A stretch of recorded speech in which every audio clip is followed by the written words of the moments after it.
Hi, good morning. I will be presenting to you now our research paper entitled Implementing Accuracy, a Convolutional Neural Network Approach to Image Classification for Incident Report in iRESPOND System, authored by yours truly, Freddie Prianes, Ms. Ichelle Baluis, Mr. Joseph Jessie Oñate, Dr. Challiz Omorog, Dr. Thelma Palaoag, and Dr. Nancy Flores. Background of the study: in the face of increasing natural disasters and emergencies, there is a growing need for effective geospatial information systems to process and classify emergency reports in real time. This paper introduces a novel convolutional neural network or CNN model to organize the captured emergency images sent to the iRESPOND system. The primary objective of designing this model is to expedite the categorization of emergency incidents based on visual information extracted from images sent to the system. This accelerated categorization process substantially reduces response times, aligning with the global goal of achieving more resilient and adaptive disaster management systems.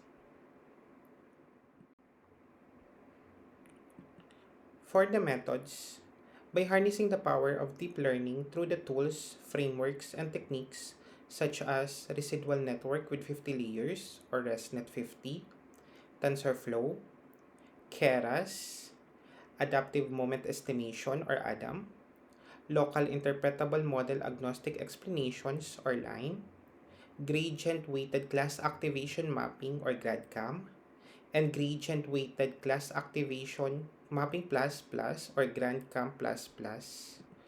And with the use of the training phase, we were able to create the CNN model that enhances the iRESPOND system's capability to categorize emergency incidents, which improves disaster response and mitigation rapidly.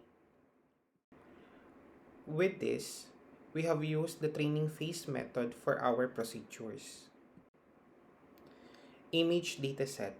In training the model, we have a dedicated repository of image datasets of disasters and emergencies.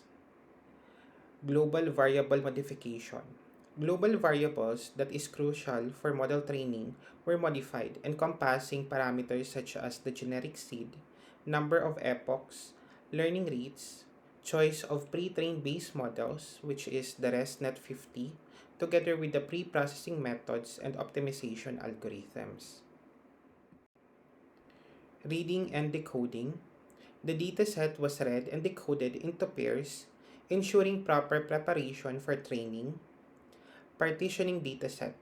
Random partitioning divided the dataset into training, validation, and test sets, providing robust model evaluation.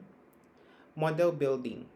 The CNN model was then constructed, featuring specified hyperparameters and layers, including the selected base model, global average pooling, dropout layers for regularization, and softmax activation function for multi-label classification tasks.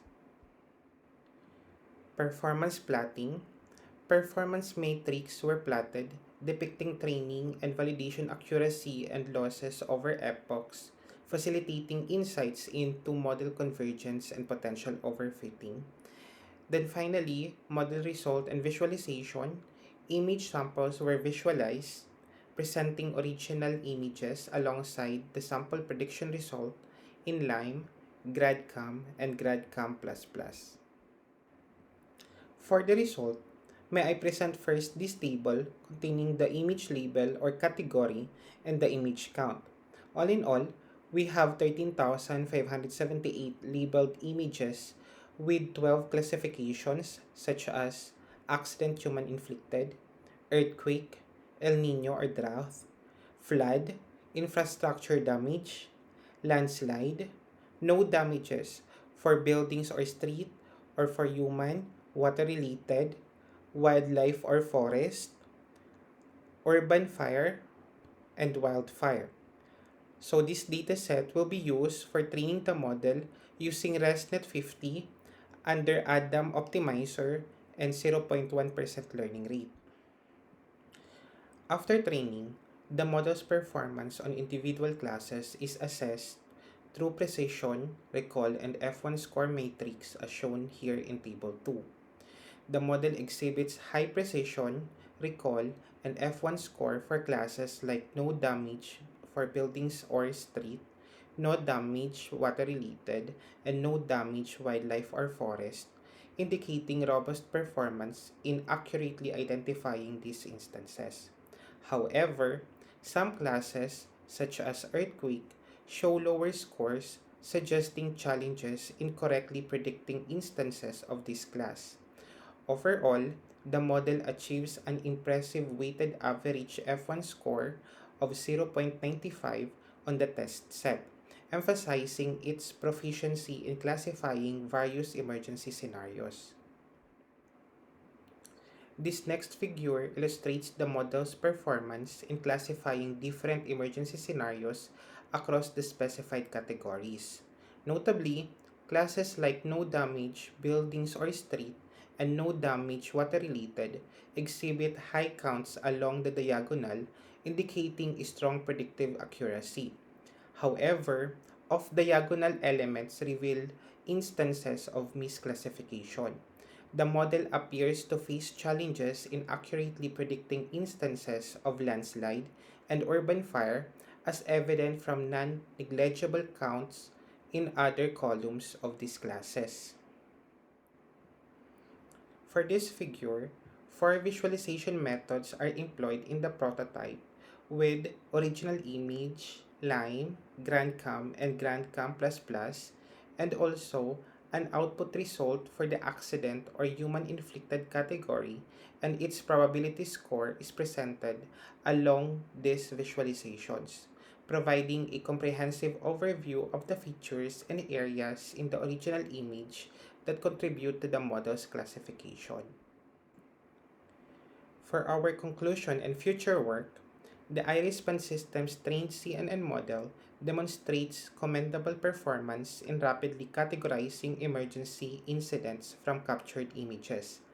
The model exhibits a high accuracy of 95.02% on the test set, showcasing its effectiveness in providing early warnings and aiding disaster response efforts. The detailed evaluation, including precision, recall, and F1 score matrix for individual classes, offers a nuanced understanding of the model's strengths and areas for improvement. Notably, the model excels in class like no damage in buildings or street and no damage water-related, indicating robust predictive capabilities in certain emergency scenarios. So while the iRESPOND system CNN model demonstrates promising results, continuous refinement and exploration of future enhancements can be done for future work. Addressing potential class imbalances, especially for classes with lower counts, could further improve the model's performance. And that's the end of my slides. Thank you for listening.